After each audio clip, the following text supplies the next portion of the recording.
இப்பொழுதும் இந்த நேரத்திற்கான ரத்த சாட்சிகளை குறித்து சகோதரர் கேள்வி அவர்கள் பேசுவார்.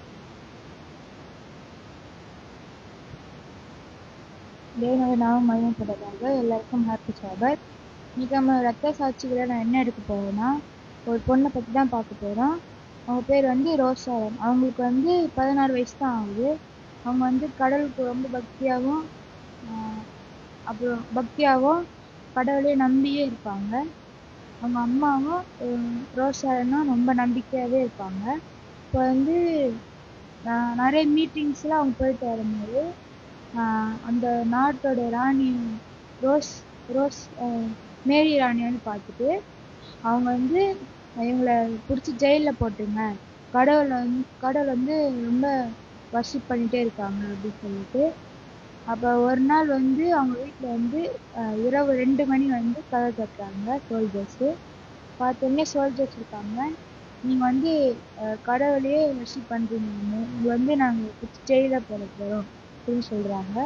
இப்போ அவங்க சொல்கிறாங்க, நாங்கள் கடவுளை தான் வர்ஷிப் பண்ணணும், கடவுள் மறுதளிக்கலாம் மாட்டோன்னு சொல்லும்போது சரி நாங்கள் கொடுத்துட்டு போகிறோன்னு சொல்லிட்டு போகும்போது வந்து ரோசாரியோடைய அம்மா சொல்கிறாங்க, எனக்கு வந்து ரொம்ப பசிக்குது, எனக்கு உடம்பு சரியில்லை, நல்லா சாப்பிட்டுட்டு வரேன்னு சொன்னோன்னே ரோசாரன் போயிட்டு கிச்சனில் போயிட்டு ஒரு கேண்டில் எடுத்து சாப்பாடு எடுக்க போகிறாங்க.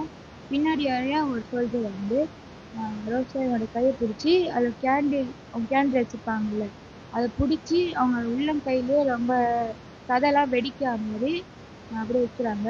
அதனால் அவங்க வந்து கத்தாமல் அதெல்லாம் அடக்கிட்டு வந்து சொல்கிறாங்க, நாங்கள் கடவுள் தான் வர்ஷிப் பண்ணணும். சோல்ஜர் இவ்வளோ சொல்லி பார்க்குறாரு, நீங்கள் கடவுளை தூஷிக்கணும் அப்படின்னு சொல்லிட்டு, ஆனாலும் அவங்க கடவுளை தான் நாங்கள் நம்புவோம்னு சொல்லிட்டு ரொம்ப பக்தியாக இருக்காங்க கடவுள் மேலே. இப்போ வந்து நீ திருந்தவே மாட்டேன்னு சொல்லிட்டு போயிடுறாரு. அப்புறம் 2 பேரும் வந்து பிடிச்சிட்டு போகப்படுறாங்க. வந்து கோர்ட்டில் போகிறாங்க.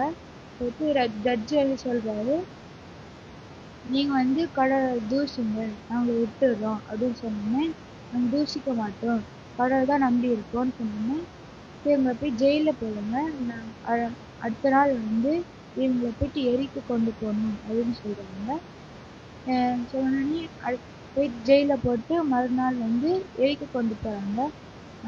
இந்த எரிக்க போகும்போது அந்த எரிக்கிற டைமில் கூட ரோசாரன் வந்து விக்கிரக ஆராதனை சொல்லிட்டு எச்சரிக்கை கொடுத்துட்டு தான் போகிறாங்க. எச்சரிக்கை கொடுத்துட்டு தான் மறைச்சி போகிறாங்க. வந்து இதுலேருந்து நம்ம என்ன பாடம் கற்றுக்கணும், ரோசாரன் வந்து கொஞ்ச காலம் வாழ்ந்தாலும் அவங்க வந்து கடவுளுக்கு வந்து உண்மையாக இருந்தாங்க. அதுபோல் நம்மளும் கடவுளுக்கு உண்மையாக இருக்க கற்றுக்கொள்ளணும்.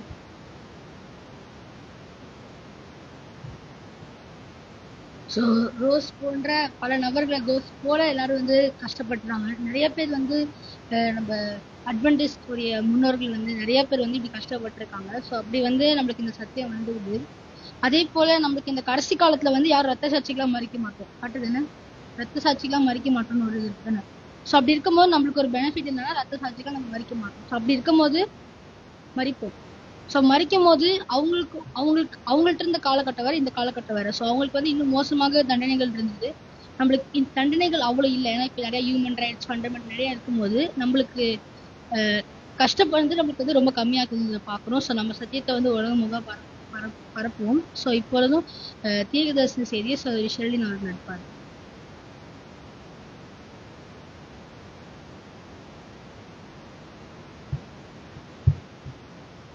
எல்லாருக்கும் ஹாப்பி சாபத். இன்னைக்கு வந்து தீர்க்கதரிசன செய்தியில் நம்ம வந்து மைண்ட், கேரக்டர் அண்ட் பர்சனாலிட்டி அந்த புக்கில் இருந்து தான் வந்து பார்க்க போகிறோம். என்ன டாபிக் அப்படின்னா, எப்படி நம்ம வந்து உடலுக்கு வந்து நம்ம உணவு கொடுத்து உணவு எடுத்துக்கிறோம் இல்லையா, தினமும் அது வந்து செயல்படுறதுக்கு, அதே மாதிரி நம்மளுடைய பிரெயினுக்கு நம்ம வந்து என்ன உணவு கொடுக்குறோம், அது வந்து டிசிஷன் எடுக்கிறதுக்கு இல்லை அது திங்க் பண்ணுறதுக்கு நம்ம வந்து உணவுக்கு கொடுக்குற ஃபுட்டை பற்றி தான், நம்ம பிரெயினுக்கு கொடுக்குற ஃபுட்டை பற்றி தான் நம்ம இன்னைக்கு வந்து பார்க்க போகிறோம். நம்ம பிரெயினுக்கு வந்து எது வந்து ஆகாரமாக இருக்குன்னு சொல்லி பார்த்தீங்க அப்படின்னா, நம்ம எந்தெந்த காரியங்களை வந்து நம்ம பார்க்குறோம், நம்ம கேட்குறது, அப்புறம் மற்றவங்களோட நம்ம பேசுகிற காரியங்கள், இதெல்லாம் தான் வந்து நம்ம பிரெயினுக்கு வந்து நம்ம ஆகாரமாக நம்ம வந்து கொடுக்குறோம். உணவுல எப்படி வந்து ஹெல்தி ஃபுட் அன்ஹெல்தி ஃபுட்டுன்னு இருக்கோ அதே மாதிரி நம்ம பிரெயினுக்கும் வந்து ஹெல்தி ஃபுட் அன்ஹெல்தி ஃபுட்டுன்னு இருக்கு. அன்ஹெல்தினா என்ன அப்படின்னா நம்ம வந்து தேவையில்லாத காரியங்களை பார்க்குறோம், இல்லைன்னா நம்ம தீமையா யோசிக்கிறோம், பகை, அப்போ கசப்புத்தன்மை ஒருத்தவங்க மேல வச்சிருக்கிறது, இதெல்லாமே வந்து ஒரு அன்ஹெல்தியில வந்துருது. ஹெல்தியா வந்து எது வருது, நம்மளுடைய பிரெயின் வந்து ஸ்ட்ராங் ஆகணும், நல்லபடியா வளரணும், நல்ல தாட்ஸ் யோசிக்கணும் அப்படின்னா நம்ம வந்து ஆரோக்கியமா என்ன பண்ணணும் அப்படின்னா நல்ல காரியங்களை வந்து நம்ம வந்து ரீட் பண்ணணுமா. நிறைய வந்து பைபிள், அதே மாதிரி ஸ்பிரிட் ஆஃப் அவர்ஸி, நிறைய காரியங்கள் நம்ம ரீட் பண்ணும்போது நம்மளோட பிரெயின் வந்து ஸ்ட்ரென்தன் ஆகுமா. நமக்கு வர டெம்டேஷன்ஸு இல்லை வந்து நம்மளால தீர்மானங்கள் சரியாக எடுக்க முடியல அப்படின்னும்போது நம்ம இந்த மாதிரி நம்ம படிக்கிறது மூலயமா நம்ம வந்து ஒரு நல்ல ஆகாரத்தை நம்ம என்ன பண்றோம், நம்மளுடைய பிரெயினுக்கு வந்து நம்ம கொடுக்கணும்னு சொல்லி நம்ம பார்க்குறோம். நம்மள வந்து காட் எப்படி படைச்சிருக்காங்க அப்படின்னா we are creatures of habit. எப்படி வந்து காட் வந்து இந்த உலகத்தை வந்து கிரியேட் பண்ணாங்களோ அதே மாதிரி நம்ம வந்து நிறைய ஹேபிட்ஸ் எப்பவுமே நம்ம லைஃப் லாங் நம்ம என்ன பண்ணுவோம், கிரியேட் பண்ணிகிட்டே இருப்போம். ஹேபிட்னா என்ன அப்படின்னா நம்ம வந்து கான்ஷியஸாக அதை நம்ம செய்ய மாட்டோம், நம்மளையே மீறி பண்ணுறது தான் ஹேபிட். இப்போ பல்லு வளர்க்குறது, டெய்லி நம்ம வந்து காலேஜ் போகிறதா இருந்தால் இல்லை நடக்கிறது, இதெல்லாமே வந்து நம்ம ஒரு எஃபர்ட் போட்டோ இல்லை யாரோ சொல்லியோ நம்ம பண்ணுறது கிடையாது, அது தானாக நடக்கிறது தான் என்னன்னா ஹேபிட்னு சொல்லி பார்க்குறோம். ஸோ அது மாதிரி தான் இது என்ன ஆகுதுன்னா நம்மளுடைய மைண்டுக்கு வந்து நிறைய இம்பியூரான தாட்ஸ் இல்லைனா வந்து நமக்கு தேவையில்லாத காரியங்களை நம்ம பார்க்கறது வந்து ஒரு ஹேபிட்டாக ஃபார்ம் ஆயிடுச்சான். நம்மளே அறியாமல் நம்ம என்ன பண்ணுறோமா நிறைய தவறான காரியங்களை வந்து நம்மளுடைய பிரெயினுக்கு வந்து நம்ம ஃபீட் பண்ணிட்டு இருக்கோம் அப்படின்னு சொல்லி இதில் கொடுத்துருக்காங்க. இந்த மாதிரி நம்ம வந்து பார்க்குற காரியங்கள், இந்த மாதிரி நம்ம நிறைய தவறான காரியங்களை வந்து ஃபீட் பண்ணும்போது எப்படி வந்து ஒரு குடிக்கிறவங்க வந்து அந்த குடிப்பழக்கத்தை நிறுத்துறதுக்கு வந்து அவங்க கஷ்டப்படுவாங்க இல்லையா, அது வந்து ரொம்ப கஷ்டப்பட்டு தான் அவங்க நிறுத்துவாங்க. அதுக்கு நிறைய சென்டர்ஸ்லாம் இருக்கு. ஸோ அது அவங்களுக்கு கஷ்டமான ஒரு காரியமா இருக்கு. அதே மாதிரி நமக்கு வந்து இது என்ன ஆகுதுன்னா ரொம்ப கஷ்டமான ஒரு காரியமா மாறிடுதான். இது நமக்கு வந்து அடிக்ட் ஆயிடுதான். நம்ம வந்து அந்த காரியங்களை பார்க்கறது, அது ஏதாவது ஒன்று பார்த்துட்டே இருக்கணும், இல்லைன்னா அது வந்து அவங்களுக்கு குடிச்சாதான் அவங்களுக்கு அந்த சாட்டிஸ்ஃபேக்ஷன் இருக்கும். அதே மாதிரி இந்த இன்க்ளூரான தாட்ஸ் வந்து மாறிடுது அப்படின்னு சொல்லி கொடுத்துருக்காங்க. இப்போ இந்த மாதிரி இதுக்கு எக்ஸாம்பிளா மெயினா எந்த விஷயத்த கொடுத்துருக்காங்க அப்படின்னா சினிமா, அப்புறம் வந்து இந்த ஷார்ட்ஸ் பார்க்கறது, அதெல்லாம் தான் வந்து மெயினா இதுக்கு வந்து கொடுத்துருக்காங்க. ஸோ இதை தொடர்ந்து பார்க்குற நபர் வந்து எப்படி இருப்பாங்க அப்படின்னா அவங்க வந்து ரியல் லைஃப்லேயே இருக்க மாட்டாங்களாம். ஃபுல்லாகவே எப்படின்னா ஒரு ஃபேண்டசியான ஒரு லைஃப்ல தான் இருப்பாங்க. ஏன்னா சினிமாவில் காட்டுறது எதுவுமே வந்து நிஜம் கிடையாது. அந்த ஒரு பர்சன் அது உருவாக்குறவங்க அவங்க என்ன யோசிக்கிறாங்களோ அதான் வந்து நமக்கு வந்து கொடுக்க போறாங்க. ஸோ அதை பார்த்து என்ன பண்றாங்கன்னா அது ஒரு ஃபேண்டசி லைஃபாவே அவங்க என்ன பண்றாங்க வாழ்றாங்கன்னு சொல்லி இதுல கொடுத்துருக்காங்க. எங்க ஃப்ரெஷர்ஸ் வந்தாங்க ஆக்சுவலி, ஜூனியர்ஸ்க்கு ஜூனியர் வந்திருந்தாங்க, பேபி ஜூனியர்ஸ். ஸோ அவங்களுக்கு வந்து இனாக்ரேஷன் ப்ரோக்ராம் நடந்துச்சு. அப்போ வந்து எங்களுடைய சிஓ மேம் சொன்னாங்க, படம்லாம் வந்து பார்த்துட்டு ஃபேண்டசியாக இருக்கும் காலேஜ் லைஃப், அது மாதிரி நினச்சிட்டு வந்துடாதீங்க, அது மாதிரிலாம் இருக்கவே இருக்காது, ஸ்கூல் மாதிரி தான் இருக்கும் அப்படின்னு சொல்லியிருந்தாங்க. ஸோ இந்த மாதிரி மூவிஸ் பார்க்கறது இதெல்லாம் வந்து வேற ஒரு கண்ணோட்டத்தை கொடுத்தது, அது ரியலே கிடையாது. ஃபுல்லாகவே வந்து ஒரு ஃபேண்டசியான ஒரு இமேஜினேஷன் வந்து இது வந்து நமக்கு கொடுக்குதுன்னு சொல்லி பார்க்குறோம். ஸோ இந்த மாதிரி நம்ம பிரெயினை வந்து ஃபீட் பண்ணிகிட்டே இருக்கும்போது ஃபுல்லாக வந்து அதிலே ஃபோக்கஸ் போயிடுதான். நம்ம அன்றாடம் நம்ம செய்ய வேண்டிய கடமைகள், அந்த டியூட்டிஸில் வந்து நம்ம என்ன பண்ணுறோம் தவறுறோம் அப்படின்னு சொல்லி இதில் வந்து மென்ஷன் பண்ணியிருக்காங்க. இதுலேயும் முக்கியமாக இதை நீங்கள் நிறைய பேர் சொல்லி கேள்விப்பட்டிருப்பீங்க, எந்த ஃபார்மில் இப்போ வந்து சேட்டன் வந்து இதை நம்மகிட்ட கொண்டு வராங்க அப்படின்னா அது வந்து தப்பான ஒரு காரியம்தான். ஆனால் கடைசியில் வந்து அதில் வந்து ஒரு மாரல் வந்து சேட்டன் வச்சிடுறாங்க. ஃபார் எக்ஸாம்பிள் இப்படிலாம் திருடலாம், இந்தந்த வேல திருடலாம்னு சொல்லி ஒரு மூவி வந்துட்டு கடைசியா திருடக்கூடாதுன்ற மாதிரி, அது மாரல் ஆஃப் த ஸ்டோரி, திருடக்கூடாது. ஸோ வந்து இது வந்து என்னன்னு சொல்றாங்கன்னா அது சேட்டனோடைய ஒரு கருவிதான். ஆனா சேட்டன் வந்து அவனை வந்து ஒரு ஏஞ்சல் ரோபால அவன் கவர் பண்ணி இதை வந்து கொண்டு வந்து உங்க முன்னாடி கொடுக்குறான். அதுவுமே வந்து ஒரு வஞ்சனை. இதுதான் வந்து ரொம்ப பவர்ஃபுல்லா இது வந்து வேலை செஞ்சுட்டு இருக்கு.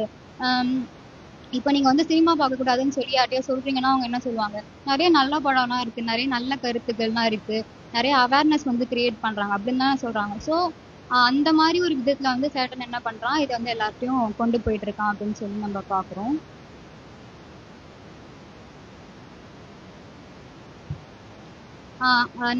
இயல்பாவே நம்மளுடைய பிரெயின் எப்படின்னு பாத்தீங்க அப்படின்னா கெட்ட விஷயங்களுக்கு வந்து ஓவர் எக்ஸைட்டடா வந்து அது இருக்கும். ஸோ அது வந்து உடனே வந்து எப்படின்னா எக்ஸைட் ஆயிரும். கெட்ட விஷயத்துக்கு டப்புன்னு என்ன ஆகும்னா கவர்ந்து இழுக்கப்பட்டோம்னு சொல்லி பாக்குறோம். ஸோ அப்படி இருக்கும்போது நம்ம இந்த மாதிரியே தொடர்ந்து நம்ம வந்து பிரெயினை வந்து ஃபீட் பண்ணிட்டே இருந்தோம் அப்படின்னா அது என்ன பண்ணுமா நம்மள வந்து மென்டலி, மாரலி, பிசிக்கலி வந்து அது நம்மள வந்து வீக்கன் ஆகுதுன்னு சொல்லி நம்ம பாக்குறோம். நம்ம பாக்குற அந்த மாதிரி கெட்ட காரியங்கள் நம்மள வந்து பிசிக்கலாவும் அது என்ன பண்ணுதுன்னா வீக் ஆகுது. எப்படி நம்ம எடுத்துக்கிற ஒரு உணவு வந்து நம்ம பிரெயினையும் அஃபெக்ட் பண்ணுதுன்னு சொல்றாங்கல்ல, நம்ம டிசிஷன் மேக்கிங்ல அது அஃபெக்ட் பண்ணுது. ஸோ நம்ம திங்கிங் பேட்டர்ன்ல அஃபெக்ட் பண்ணுதுன்ற மாதிரி நம்ம திங்க் பண்ற காரியங்களும் என்ன பண்ணுதுன்னா நம்மள பிசிக்கலியும் என்ன ஆகுதுன்னா நம்மள வந்து அஃபெக்ட் பண்ணுது அப்படின்னு சொல்லி நம்ம பாக்குறோம். அதே மாதிரிதான் நம்ம வந்து ஒரு மோசமான ஒரு ஃபுட்டை எடுத்துக்கிறோம், இல்லை அன்ஹெல்தியான ஒரு ஆகாரத்தை எடுத்துக்கிறோம்னா எப்படி நம்ம பாடி வந்து ரியாக்ட் பண்ணுது, இல்லை ஒரு வயசுக்கு அப்புறம் ரியாக்ட் பண்ணுது, இல்லை சில விஷயங்களை உடனே ரியாக்ட் பண்ணுதோ அதே மாதிரி நம்ம இப்போ எடுத்துக்கிற ஃபீட் நம்ம வந்து எதை பார்க்குறோம், என்னென்ன நம்ம அடிக்கடி எதை பற்றி பேசுகிறோம், இல்லை என்ன விஷயத்தை நம்ம கேட்டுகிட்டே இருக்கோமோ அதுவுமே நம்ம பாடியில் என்ன பண்ணும், ரியாக்ட் பண்ணும் அப்படின்னு சொல்லி இதில் வந்து கொடுத்துருக்காங்க. எப்படி வந்து எந்த காரியமா இருந்தாலும் சாப்பிட்றதா இருந்தாலும் தூங்குறதா இருந்தாலும் எதையுமே ஓவர் டூ அதிகமா பண்ணாத பாவமா இருக்கோ அதே மாதிரியே நம்ம பிரெயினுக்கு வந்து ஓவர் லோட் கொடுத்துட்டே ஓவரா ப்ரெஷர் ஓவரா திங்க் பண்ணிட்டே இருக்கிறது இல்லை ஒர்க் பண்ணிட்டே இருக்கிறது அதுவுமே வந்து ஒரு சின் அப்படின்னு சொல்லி இதுல வந்து மென்ஷன் பண்ணிட்டாங்கன்னு பாக்குறோம். ஃபார் எக்ஸாம்பிள் ஸ்டூடெண்ட்ஸ் எடுத்துக்கலாம். ஸோ அவங்க டெய்லி வந்து படிக்காம எக்ஸாம் டைம்ல மட்டும் ஓவரா வந்து அவங்க ப்ரெஷர் ஆகுறாங்க. ஸோ அந்த டைம் அவங்க வந்து மைண்டுக்கு வந்து அவ்வளோ அவங்க வேலை கொடுக்கும்போது ஃபிசிக்கல் ஆக்டிவிட்டி ஃபுல்லாகவே என்ன ஆகுது, குறைஞ்சு அவங்க வந்து ஃபிசிக்கலி மென்டலி ஃபுல்லாகவே அந்த பர்சன் வந்து ரொம்ப வீக் ஆகுறாங்களாம். ஸோ அந்த டைம் வந்து சேட்டனுக்கு வந்து அது ரொம்பவே வந்து யூஸ்ஃபுல்லாக இருக்கும். நமக்கு வந்து டெம்டேஷன்ஸை நம்ம முன்னாடி கொண்டு வந்திருக்குன்னு சொல்லி இதில் மென்ஷன் பண்ணியிருக்காங்க. ஸோ என்னத்தை நம்மளுடைய பிரெயினுக்கு நம்ம வந்து ஃபீட் பண்ணுறோம், எதை வந்து நம்ம உணவாக வந்து நம்ம அது கொடுக்குறோம், எதை கொடுத்து நம்மளோட பிரெயினை நம்ம வந்து வளர்க்குறோம் அப்படின்னு சொல்லி நம்ம என்ன பண்ணணும், நம்ம வந்து திங்க் பண்ணணும். முக்கியமாக பார்க்குற காரியங்களை தவிர்த்து நம்ம வந்து பேசுகிறோம் இல்லையா, நம்ம பேசுகிற காரியங்கள்லாம் வந்து நிறையவே வந்து அஃபெக்ட் பண்ணலாம். நம்மளை வந்து மெயினாக வந்து நம்ம வந்து காசிப்பர்ஸாக நம்ம வந்து இருக்கக்கூடாது. இல்லை அப்படின்னா ஃபேண்டசி ஸ்டோரிஸ் சொல்கிறவங்களாம் வந்து நம்ம இருக்கக்கூடாது. மற்றவங்கள சந்தோஷப்படுத்தணும்னு சொல்லி தேவையில்லாத காரியங்களை வந்து நம்ம பேசக்கூடாது.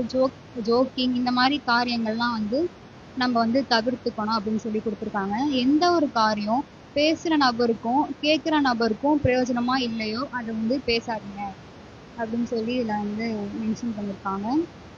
இது வந்து எப்படி ஒர்க் ஆகும்னு சொல்லி கொடுத்துருக்காங்க அப்படின்னா ஒரு ஸ்லோ பாய்சன் மாதிரி இது வந்து ஒர்க் ஆகுமா.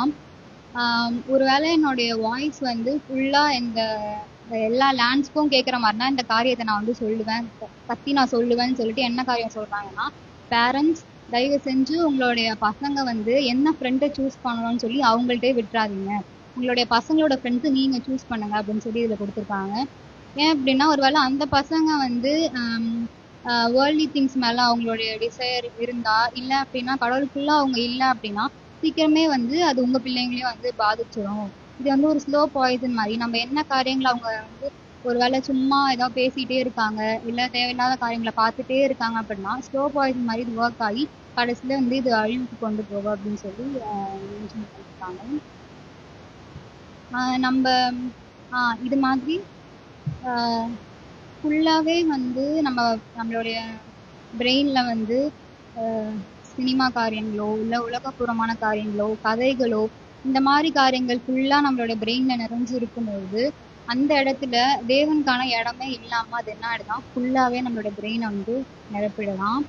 அதே மாதிரி இது கொடுக்குற அந்த இம்பேக்ட் இருக்கு இல்லையா, அந்த இம்பேக்ட் வந்து ஒரு மணலில் வந்து எழுதுனா சாண்டில் எழுதுனா அது எப்படி இருக்கும் அந்த மாதிரி இல்லையா, ஒரு ராக்ல கல்லில் வந்து செதுக்கினா எப்படி இருக்கும் அந்த மாதிரி வந்து அதோட இம்பேக்ட் வந்து ஃபுல்லாக வந்து பிரெயினில் வந்து இருக்குன்னு சொல்லி நம்ம பார்க்குறோம். ஸோ இதுலேருந்து நம்ம வந்து எப்படி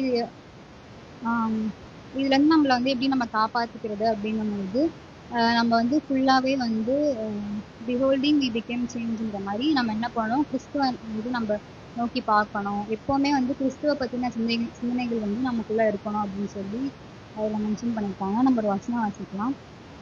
பிலிப்பியர் 4ஆம் அதிகாரம் வசனம் 8. கடைசியாக சகோதரரே, உண்மையுள்ளவைகள் எவைகளோ, ஒழுக்கமுள்ளவைகள் எவைகளோ, நீதியுள்ளவைகள் எவைகளோ, கற்புள்ளவைகள் எவைகளோ, அன்புள்ளவைகள் எவைகளோ, நற்கீர்த்தியுள்ளவைகள் எவைகளோ, புண்ணியம் எதுவோ, புகழ் எதுவோ, அவைகளையே சிந்தித்துக் கொண்டிருந்தோம். அப்ப தேவனை குறித்த காரியங்களையும் இன்னும் தேவனை பத்தி அறிந்துக்கிற காரியங்களையும் நம்ம என்ன பண்ணணும்? நேரம் செலவு. ஆமா.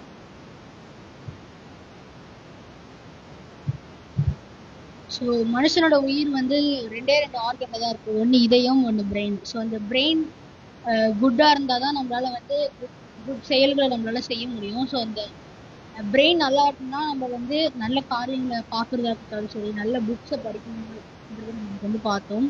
ஸோ நம்ம நினைக்கலாம் நம்ம பார்க்குற காரியம் நான் என் மனதில் ஏற்றிக்கிறது இல்லை. நான் என்னதான் படம் பார்த்தாலும் அந்த கருத்தை நான் நல்ல கருத்தை மட்டும் என் மனதில் ஏற்றிக்கிறேன் அப்படின்னு நினைக்கிறோம். ஆனால் அப்படி இல்லை. நம்ம ஒரு செகண்டும் நம்ம கண்ணு பார்க்கறத வந்து நம்ம முன்மூளை, அதாவது ஃபோர் பிரெயின் எடுத்துக்கிறதுனால ஹின் பிரெயின் வந்து நம்ம பார்க்குற ஒரு விஷயத்த அது என்ன பண்ணுமா, உள்ள ஸ்டோர் பண்ணி வைக்குமா. ஸோ அப்படி ஸ்டோர் பண்ணி வைக்கிறது என்ன ஆகும்னா, இப்போ நான் ஒரு படம் பார்க்கும்போது ஒரு ஆக்ஷன் ஒருத்தவங்க வந்து அடிக்கிறாங்கன்னா, இப்போ வந்து சாம் வந்து எங்கிட்ட போய் சொல்லிட்டான். அப்புறம் என்ன பண்றேன், அவனை அடிக்கிற போது அந்த காட்சி வருதுன்னா, ஸோ அது வந்து என்னுடைய ஃபோர் பிரெயின்ல போய் சேராது. ஸோ அதோட ஹின் பிரெயின்ல போய் சேர்ந்துடும். ஸோ எனக்கு இன்னொரு நாள் வந்து யாராச்சும் போய் சொன்னாங்கன்னா என்ன தோணும்னா, அடிக்கும் தான் தோணுமா. ஸோ அதனால நம்ம பிரெயினுக்கு வந்து எதை ஃபீட் பண்ணுறோம், ஸோ நம்ம சாப்பாடு மாதிரி இல்லை. ஸோ எதை பார்க்குறோம், எதை படிக்கிறோன்றத நம்ம நல்லபடியாக யோசித்து செய்யணுன்றதை நம்ம இன்னைக்கு பார்த்தோம். ஸோ இப்பொழுது நேச்சர் டாக்கர்ஸ் அது ராஜாத்தி எடுத்துக்கோம்.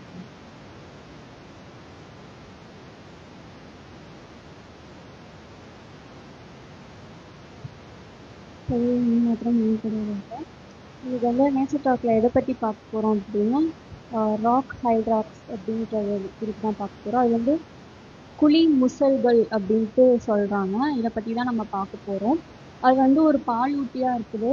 அது வந்து எங்கெங்கெல்லாம் வந்து இருக்குது அப்படின்னா, இஸ்ரேல், அப்புறம் வந்து ஆப்ரிக்கா, மிடில் ஈஸ்ட், இந்த பகுதியில் தான் அது வந்து இருக்குது. இதுக்கு வந்து பல பேர் வந்து சொல்கிறாங்க. கேப் ஹைட்ராக்ஸ், அப்புறம் ராக் ரேபிட், கோனிஸ், டாசிஸ், இந்த மாதிரி பல பேர் வந்து அதுக்கு என்ன பண்ணுதுன்னா இருக்குது அப்படின்னு பார்க்குறோம். இதை பார்க்குறதுக்கு எப்படி இருக்கும் அப்படின்னா, ஒரு கினி எலி அந்த மாதிரி தான் அதோடைய அப்பியரன்ஸ் வந்து இருக்கும் அப்படின்னு சொல்கிறாங்க. இதில் வந்து 5 சப்ஸ்பீஷியஸ் வந்து இருக்குது. அது மட்டும் இல்லாதபடி இதோடைய அளவு பார்த்தோம் அப்படின்னா, அது வந்து 50 சென்டிமீட்டர் அளவு நீளம் இருக்குமா. அதோடைய வெயிட் வந்து 4 கிலோலேருந்து 5 கிலோ வரைக்கும் இருக்கும். ஆண் புலி முசல்கள் வந்து ரொம்ப 10 மடங்கு ரொம்ப வெயிட் அதிகமாக இருக்கும் பெண் புலி முசல்களை கம்பேர் பண்ணும்போது அப்படின்னு சொல்கிறாங்க. இதோடைய மேலே இருக்க அதோடைய ஹேரோட கலர் வந்து எப்படி இருக்கும் அப்படின்னா, கிரே ப்ரௌனாக இருக்கும். இப்போது இந்த சிலது வந்து டெசர்ட்லலாம் வாழும். அதோடைய கலர் எப்படி இருக்கும் அப்படின்னா, கிரே கலரில் இருக்கும். இந்த ஈரப்பதமான இடத்துல வாழ்கிற அந்த புலி முசல்களுடைய கலர் எப்படி இருக்கும் அப்படின்னா, ப்ரௌன் கலரில் இருக்கும் அப்படின்னு சொல்கிறாங்க.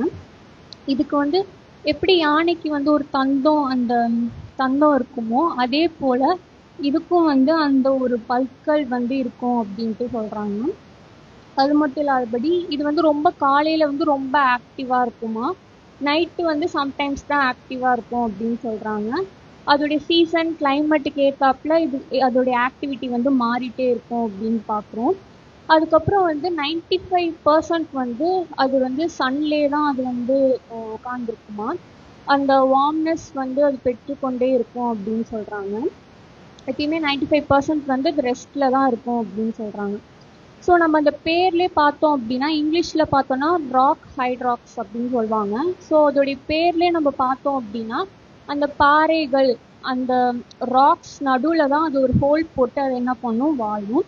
ஸோ ஏன் அங்கே வாழுது அப்படின்னா, யாராவது வந்து அதை வேட்டையாட வந்தாங்களோ இல்லை ஏதாவது விலங்குகள் வந்து அட்டாக் பண்ண வந்தாலும் அது உடனே என்ன பண்ணிடுமா, அந்த ஒரு பாறைகள் நடுவில் போயிட்டு அது வந்து போயிடும். தப்பிக்கிறதுக்காக என்ன பண்ணும், அது உள்ளே போயிடும் அப்படின்னு சொல்கிறாங்க. இது வந்து ரொம்ப ஒரு உயரமான இடத்துல தான் அது வாழுமா. ரொம்ப அந்த மலை என்ன சொல்றது, ஒரு ஹைட் ரொம்ப உயரமான இடத்துல தான் அது வாழும் என்ன பண்ணுறாங்க சொல்கிறாங்க. ஸோ இது வந்து ரொம்ப ஒரு சின்ன ஒரு மிருகமாக இருந்தாலும் ரொம்ப ஒரு ஞானமுள்ள மிருகம் கூட என்ன பண்ணுறாங்க இதை பற்றி சொல்கிறாங்க. அது எப்படி வாழும் அப்படின்னா, ஒரு 10லேருந்து 80 என்ன சொல்கிறது, அந்த ராக் ஹைட்ராக்ஸ் அந்த புலி முசல்கள் வந்து என்ன பண்ணுன்னா ஒரு குரூப்பாக தான் அது வாழும்னு சொல்கிறாங்க.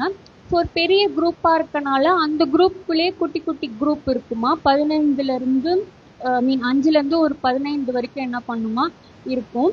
ஸோ அதில் ஒவ்வொரு குரூப்லையுமே பார்த்தீங்கன்னா ஒரு 5லேருந்து 7 பெண் புலி முசல்கள் இருந்தாலும் ஒரு ஆண் புலி முசல்கள் தான் என்ன பண்ணுன்னா பாதுகாக்கும் அப்படின்னு சொல்கிறாங்க. ஸோ அது மட்டும் இல்லாதபடி ஒரு குழுவாக ஒரு குரூப்பாக வாழ்கிறனால அது என்ன ரூல் ஃபாலோ பண்ணோம் அப்படின்னா, நண்பனோட நண்பன் என்னுடைய நண்பன் அப்படின்ற ஒரு ரூலை வந்து அது ஃபாலோ பண்ணுமா.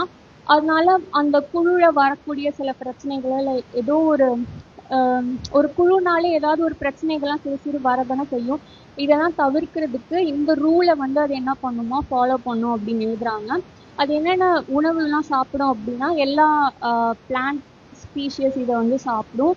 அதுக்கப்புறம் ஃப்ரூட்ஸ், லீவ்ஸ், அதுக்கப்புறம் வந்து இன்செக்ட்ஸ் இந்த மாதிரி என்ன பண்ணுன்னா அது சாப்பிடும்னு பார்க்குறோம்.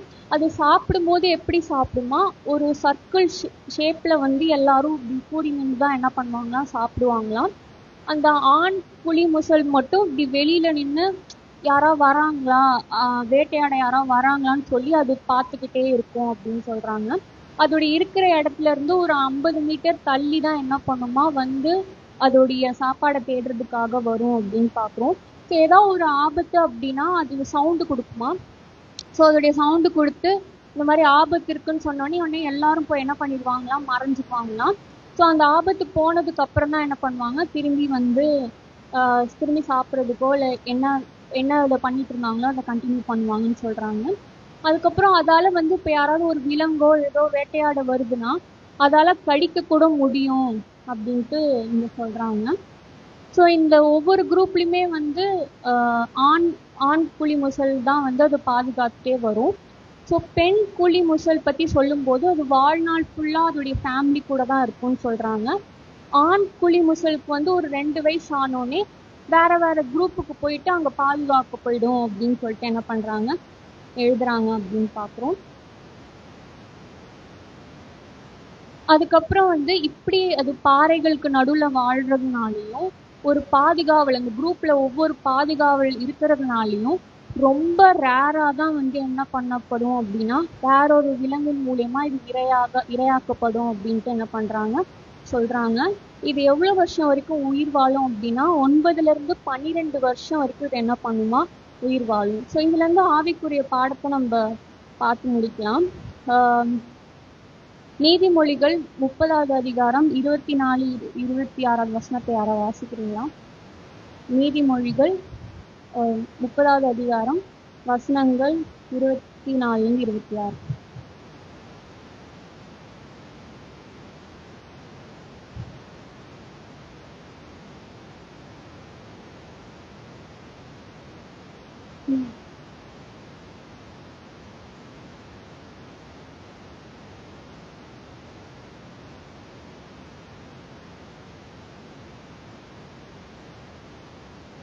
போதும். ஸோ வந்து காட் என்ன சொல்றாங்க, பூமியில சிறியதா இருந்தும் ஞானம் உள்ளவைகள் 4. அது 4ல் 1 எதை பத்தி காட் சொல்றாங்க அப்படின்னா இந்த புலி முசல்களை பத்தி காட் வந்து அவங்க சொல்றத பார்க்குறோம். ஸோ முதல் பாடம் இதுல இருந்து நம்ம என்ன கத்துக்கிறோம் அப்படின்னா அது வந்து அந்த பாறைகள் நடுவுல என்ன பண்ணுது, அது வாழுது, அதுதான் அதுக்குரிய பாதுகாப்பா இருக்குதுன்னு பார்க்குறோம். ஸோ அதே போல நம்மளும் கற்பாறை ஆகிய கிறிஸ்து மேல நம்ம என்ன பண்ணோம், அவர்தான் நமக்கு அவர்தான் நம்மளுக்கு அடைக்கலமாக இருக்கிறாங்க. ஸோ அவரை நம்ம என்ன பண்ணணும், நம்மளுடைய பாதுகாப்பா நம்ம என்ன பண்ணணும் வச்சுக்கணும் அப்படின்னு பார்க்குறோம். 2வது பாடம் என்ன கற்றுக்கொள்றோம் அப்படின்னா அது 95% வந்து அது சண்டை தான் ரெஸ்ட் எடுக்கும் அப்படின்னு பார்க்குறோம். ஸோ அதே போல நம்ம யார் நீதியின் சூரியனாகிய கிறிஸ்து கிட்ட இருந்து நம்ம அந்த இளைப்பாறுதலை பெற்றுக்கொள்றோமா அப்படின்றத நம்ம யோசிச்சு பார்க்கணும். ஏன்னா இளைப்பாறுதல் காட் மட்டும்தான் என்ன பண்ண முடியும், அந்த ஒரு இளைப்பாறுதல் காட் மட்டும்தான் நமக்கு தர முடியும் அப்படின்னு பார்க்குறோம். 3வது பாடம் அது எப்படி ஒரு ஒற்றுமையா இருக்குதுன்றத நம்ம என்ன பண்றோம் கற்றுக்கொள்றோம். ஸோ அதே போல நம்மளும் வந்து என்ன பண்ணோம், எப்படி ஒரு ஆபத்து வருதுன்னா அது ஒரு சிக்னல் கொடுத்து அதோடைய சவுண்டு கொடுத்து மற்றவங்கள அது வந்து ஒரு அலாம் கொடுக்குதோ, ஸோ அதே போல் நம்மளும் என்ன பண்ணோம் அப்படின்னா மற்றவங்களுக்கு ஏதாவது ஒரு தவறான வழியில் போகிறாங்களோ இல்லை கடவுளை விட்டு விலகி போகிறாங்களோ அவங்களுக்கு நம்ம என்ன பண்ணணும், அந்த ஒரு அலாம் சவுண்ட் நம்ம கொடுக்க வேண்டியது அவசியமாக இருக்குது அப்படின்றத நம்ம பார்க்குறோம். ஸோ எப்படி ஒரு குரூப்பாக ஒற்றுமையாக இருக்குதோ, ஸோ அதே போல் நம்மளும் என்ன பண்ணலாம், ஒவ்வொரு பாரத்தை சுமந்து ஒருத்தவங்க வந்து ஒருவேளை சோகமாக ஒரு இறங்கி போறாங்களோ நம்ம என்ன பண்ணுவோம், தூக்கி விடுற பிள்ளைகளாகவும் இருக்கும். தேவன் தாமே ஆசீர்வதிப்பாராக. ஆமென்.